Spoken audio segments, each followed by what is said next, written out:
To be a great horned owl in there. I don't see it. Oh, there it is. It's right up there.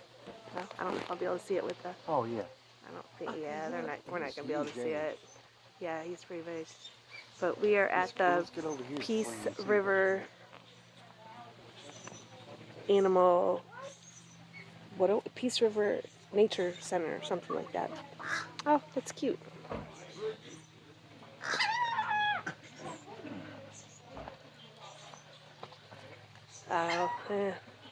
Maybe a little better.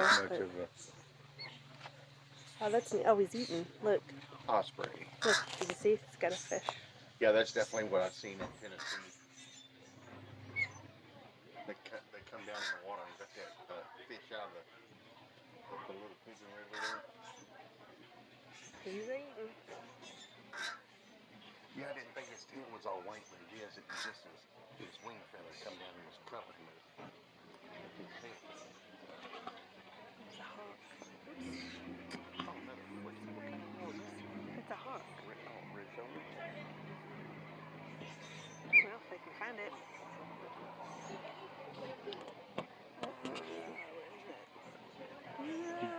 Small man. Sorry.